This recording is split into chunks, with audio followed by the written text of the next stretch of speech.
따뜻하고 좋은 환경에서만 그렇게 자라게 되는 것은 아닙니다. 때로는 강한 비바람을 맞아야 되고, 때로는 강한 햇빛도 받아야 되고, 때로는 갈증을 느끼면서 수많은 시련과 고난과 위기를 지나면서 작은 묘목은 자라나고 큰 거목이 되는 겁니다. 우리가 기억해야 할 것은 하나님께서 이끌어 가시는 그 성도의 삶도 이와 같다라는 거죠. 사랑하는 여러분, 이스라엘을 보십시오. 그들은 약 430년 동안 애굽의 노예로 살아왔습니다. 즉 뼛속 깊이 애굽의 노예로 살아온 겁니다. 하지만 신실하신 하나님께서는 그들의 조상들과 맺은 그 언약을 기억하시고 그 언약대로 그들을 구원하여 주셨습니다. 그리고 출애굽기 12장 41절에는 이렇게 기록합니다. 430년이 끝나는 그날에 여호와의 군대가 다 애굽 땅에서 나왔은즉, 430년 동안 애굽의 노예로 살아온 그 이스라엘을 뭐라고 부르고 있습니까? 여호와의 군대라고 부르고 있습니다. 사랑하는 여러분, 한번 상상을 해보십시오. 몇백 년 동안 노예로 살아왔고 이제 막 해방이 되었습니다. 그렇다고 해서 그들이 제대로 된 군대라고 할 수 있겠습니까? 아직 제대로 훈련받은 것도 없는데 무슨 그들이 군대라고 할 수 있겠습니까?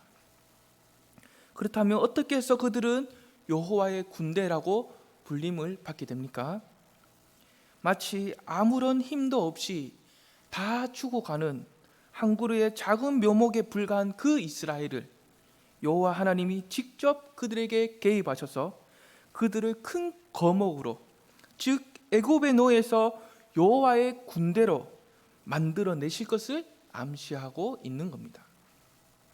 하나님께서 이스라엘을 왜 여호와의 군대로 만들어 가시려고 하시는 겁니까? 그것은 바로 사랑하는 내 백성이 다른 누군가의 노예가 되어서 고통과 괴로움을 당하는 것을 하나님은 원하시지 않기 때문입니다. 사랑하는 여러분, 이스라엘이 출애굽을 할 때 크게 기뻐하며 즐거워했습니다. 그리고 앞으로 뭐든지 다 할 수 있을 것만 같았습니다. 하지만 그들의 모습을 보면 실제로는 어떻습니까? 출애굽하기 전이나 후나 그들의 생각과 가치관은 그렇게 달라진 것이 없더라는 거죠. 그래서 그들은 여호와의 군대로 세움을 받기 위한 그 훈련의 과정이 아주 필수적으로 필요한 겁니다. 이때 하나님께서는 어떻게 하십니까? 우리 14장 2절 한번 볼까요? 14장 2절 우리 한번 함께 읽어보겠습니다. 이스라엘 자손에게 명령하여 돌이켜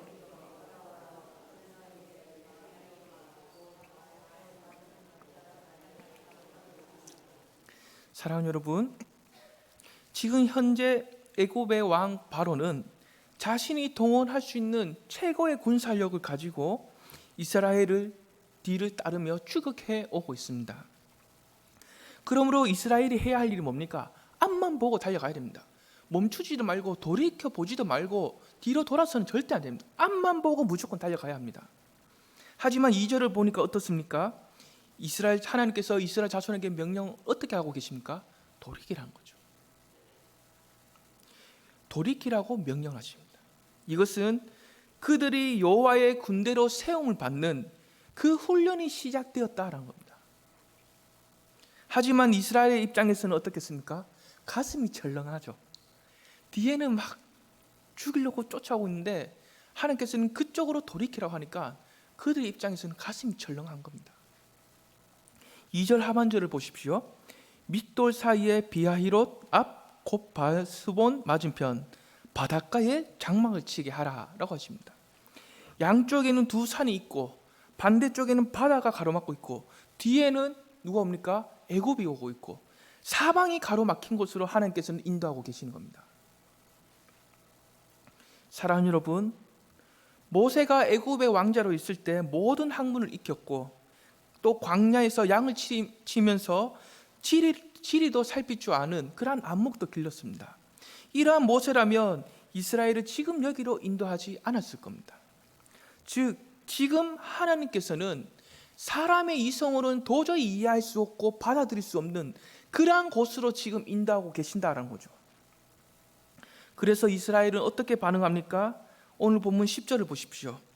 바로가 가까이 올 때에 이스라엘 자손이 눈을 들어 본즉 애굽 사람들이 자기들 뒤에 이른지라.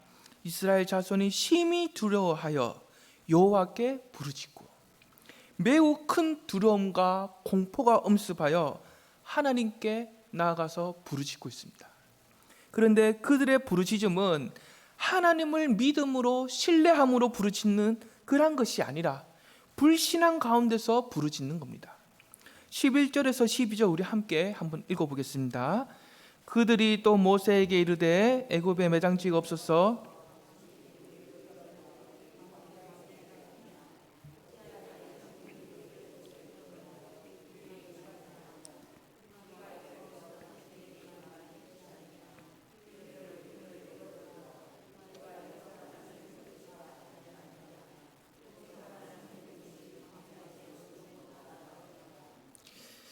여러분, 이스라엘이 부르짖고 있는 그 내용을 보니까 어떻습니까?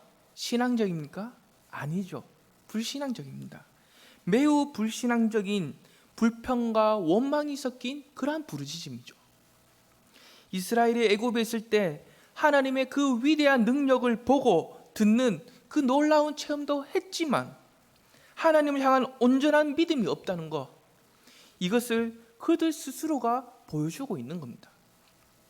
참 은혜로운 것은 하나님께서는 이미 그들의 믿음이 없음을 다 아시고 그들에게 믿음을 불어넣는 그 훈련의 과정으로 이끌어가고 계신다는 거죠.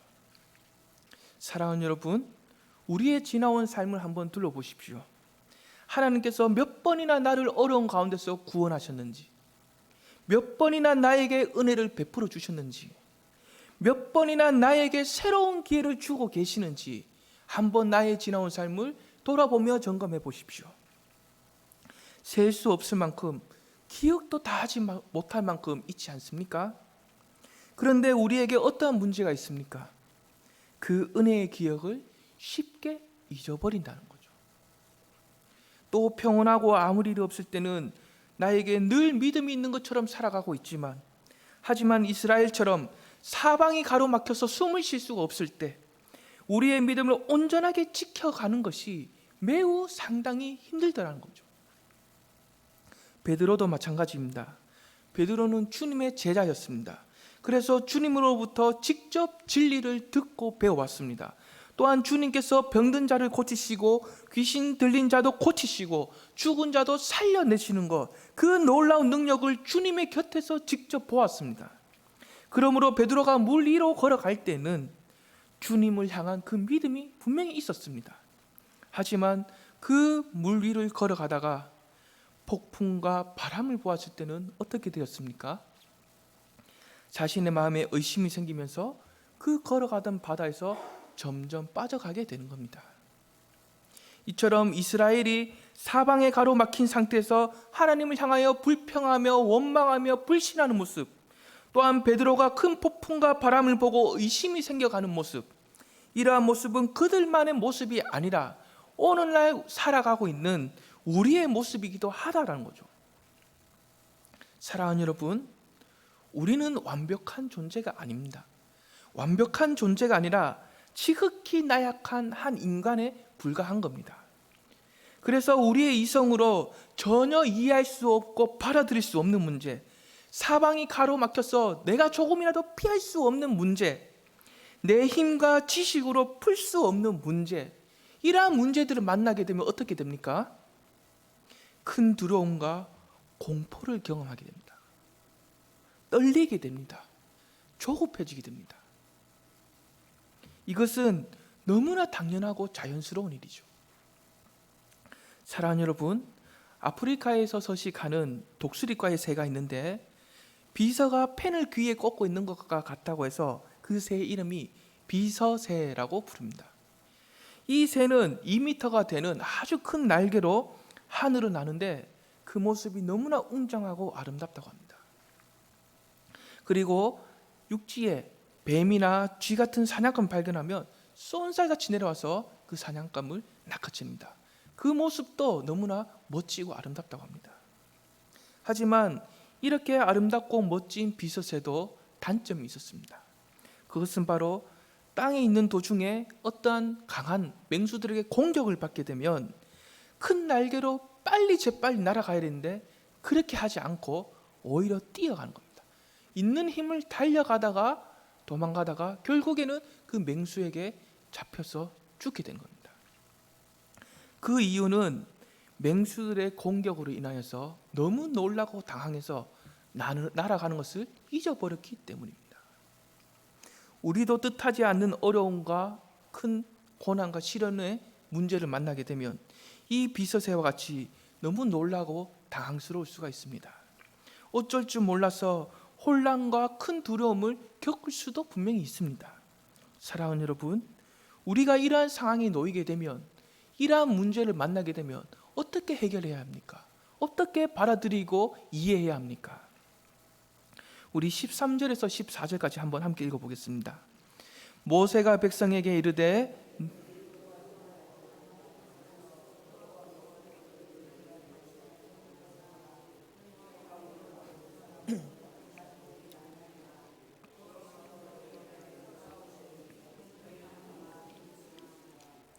사랑하는 여러분, 모세와 이스라엘 백성은 같은 시간, 같은 날에, 같은 장소에 같은 문제를 가지고 있습니다.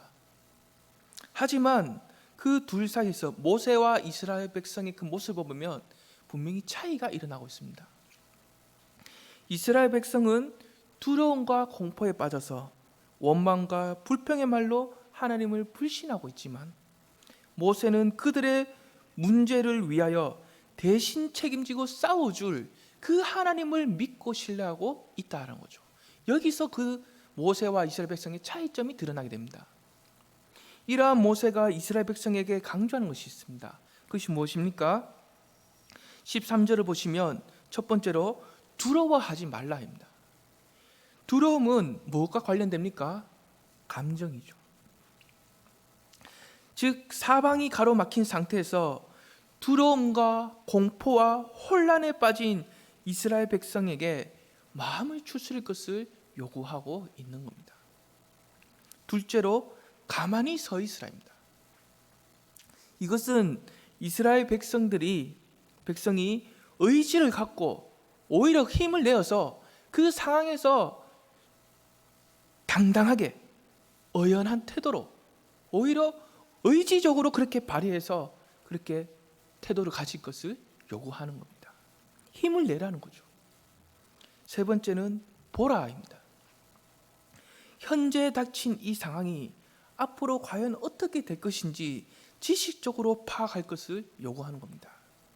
정리하자면 너희가 두려워하지 말아야 할 이유, 또한 의연한 태도, 당당한 태도를 가져야 할 그 이유는 오늘 너희를 위하여 행하시는 구원을 보게 될 것이기 때문입니다. 그 구원의 결과가 무엇입니까? 너희가 오늘 본 애굽 사람, 그 애굽 사람을 영원히 다시 보지 아니하리라. 이스라엘을 추격해오는 그 애굽이 영원히 다시 보지 않는다는 겁니다. 그러므로 이 말씀을 근거로 해서 현재 닥친 이 상황이 과연 앞으로 어떻게 될 것인지를 다시 재파악을 하라는 겁니다. 이어서 14절을 보시면 모세가 어떻게 말하고 있습니까? 여호와께서 너희를 위하여 싸우시리니 너희는 가만히 있을지니라. 한 번 더 강조하죠. 가만히 있을지니라 꼭 강조합니다. 즉 지금 이스라엘이 겪고 있는 문제와 상황에서 해결하고 풀어가고 싸워갈 주체는 모세가 아닙니다.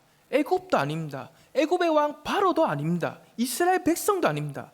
하나님 자신입니다. 그러므로 이스라엘 백성은 모세를 원망하거나 하나님께 불평하며 원망하지 말고 오직 그 주체가 되시는 하나님의 구원, 하나님의 일하심, 어떠한 일을 행하실 것인지 그것을 바라보고 기다리라는 겁니다.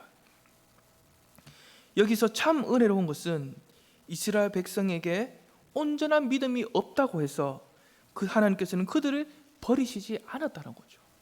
오히려 하나님께서는 그들의 나약한 믿음이 온전하게 자라갈 수 있도록 그들이 큰 거목과 여호와의 군대다운 군대가 될 수 있도록 끝까지 책임지고 인도하신다는 겁니다. 사랑하는 여러분, 하나님께서 이렇게 하시는 궁극적인 이유가 무엇입니까? 출애굽기 14장 17절에서 18절입니다. 우리 함께 읽어볼까요? 내가 애굽 사람들의 마음을 완악하게 할 것인즉 그들이 그 뒤를 따라 들어갈 것이라. 내가 바로와 그의 모든 군대와 그의 병거와 마병으로 말미암아 영광을 얻으리니 내가 바로와 그의 병거와 마병으로 말미암아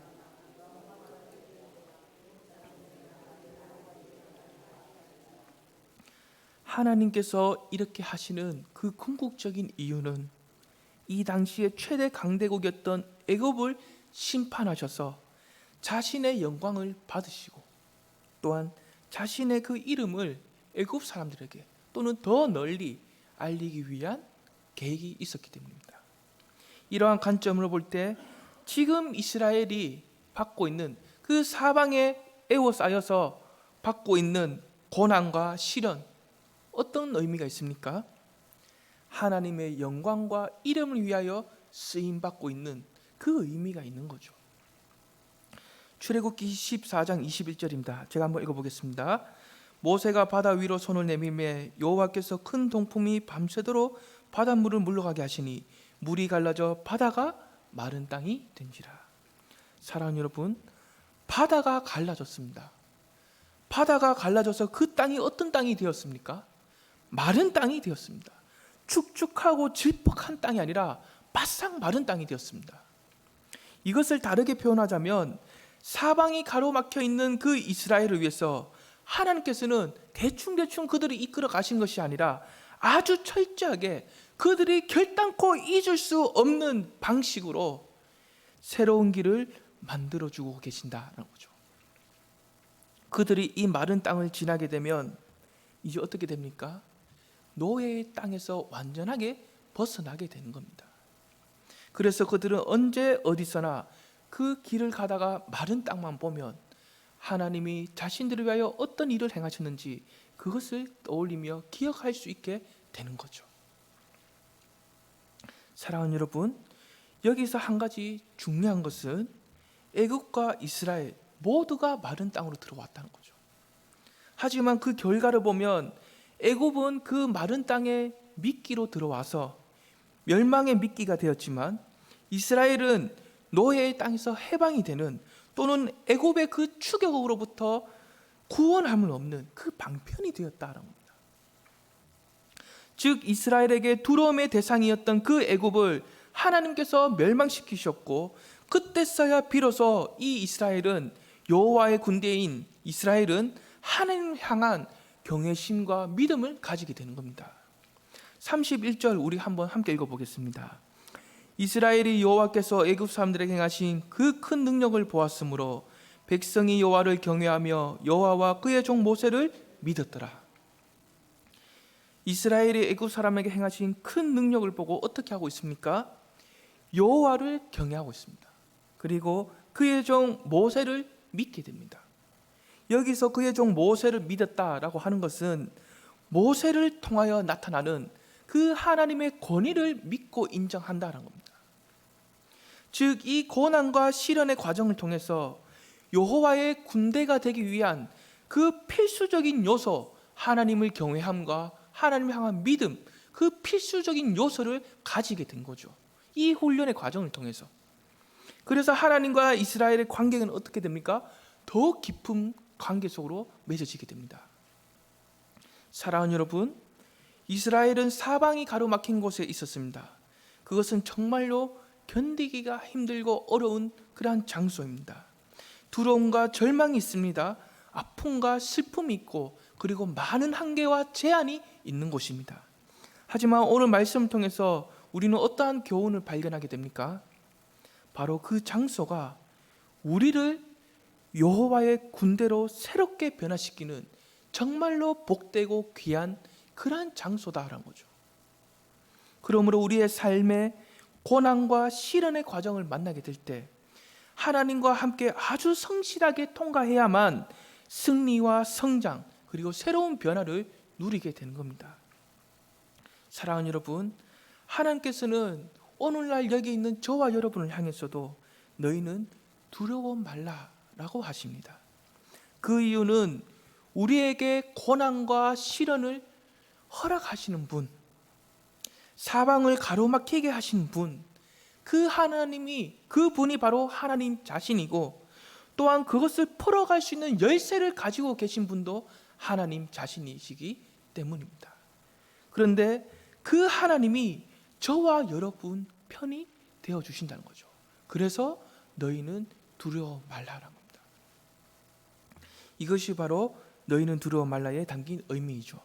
사랑하는 여러분, 우리가 기억해야 할 것은 하나님의 생각과 우리의 생각은 하늘과 땅처럼 서로 다릅니다.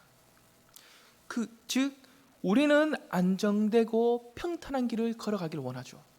하지만 하나님께서 인도하신 길은 항상 안전되고 평탄한 길이 아니더라는 거죠.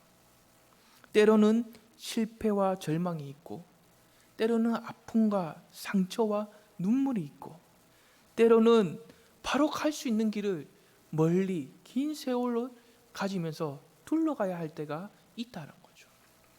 하지만 그렇다고 해서 그것이 잘못되거나 망하는 길이 아니라는 겁니다. 그것은 바로 하나님만이 만들 수 있는, 마치 홍해가 갈라져서 마른 땅을 가게 하셨던 것처럼 새롭고 특별한 길을 하나님께서 만들어 가시는 그 과정이라는 것을 우리는 믿고 인내하며 기다려야 합니다. 그 과정에서 우리가 서 있을 뿐입니다.